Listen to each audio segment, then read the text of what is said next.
കല്യാശ്ശേരി മണ്ഡലം ഔഷധഗ്രാമം മൂന്നാം ഘട്ട പദ്ധതിയുടെ ഭാഗമായുള്ള കുറുന്തോട്ടി കൃഷിയുടെ വിളവെടുപ്പ് പട്ടുവം മുറിയാത്തോട് വെച്ച് എം വിജിൽ MLA നിർവഹിച്ചു. പട്ടുവം പഞ്ചായത്ത് പ്രസിഡന്റ് PK ദിവാകരൻ അധ്യക്ഷത വഹിച്ചു. കൃഷി assistant director Satheesh Kumar K report അവതരിപ്പിച്ചു. മുറിക്കാത്തോട്ടിലെ KV ശാരദ കൃഷി ചെയ്ത 25 സെന്റ് സ്ഥലത്താണ് വിളവെടുപ്പ് ഉദ്ഘാടനം നടന്നത്. കേരളത്തിലെ സംസ്ഥാന കൃഷി വകുപ്പ്, മെഡിസിനൽ പ്ലാന്റ് ബോർഡ്, ഔഷധി, തദ്ദേശ സ്വയംഭരണ വകുപ്പ്, മറ്റത്തൂർ ലേബർ കോൺട്രാക്ട് സൊസൈറ്റി എന്നിവയുടെ സഹകരണത്തോടെയാണ് കല്യാശ്ശേരി മണ്ഡലത്തിൽ ഔഷധഗ്രാമം പദ്ധതി നടപ്പിലാക്കുന്നത്. ചടങ്ങിൽ ജില്ലാ പഞ്ചായത്ത് അംഗം ഷിമ, തളിപ്പറമ്പ് ബ്ലോക്ക് പഞ്ചായത്ത് ആരോഗ്യ വിദ്യാഭ്യാസ standing committee chairperson P Sreemathi, Pattuvam vice president Varna, വികസന standing committee chairman K Damodaran, വാർഡംഗം സനൽ, പട്ടുവം കൃഷി officer Ragisha Ramadas, T Latha, PP Subair, Meethal Karunakaran എന്നിവർ സംസാരിച്ചു.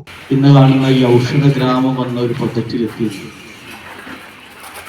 ആദ്യം ജനപ്രതിനിധിയായി തെരഞ്ഞെടുത്തപ്പോൾ കാർഷിക മേഖലയിൽ വ്യത്യസ്തമായ ഒരു പദ്ധതി നടപ്പിലാക്കണം എന്നത് വലിയൊരു ആഗ്രഹമായിരുന്നു.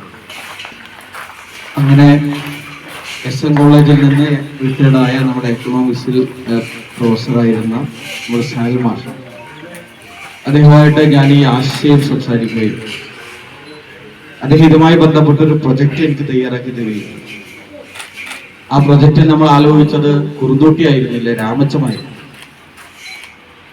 രാമച്ചം കൃഷി ചെയ്യാനുള്ള ഒരു തീരുമാനമെടുത്തു.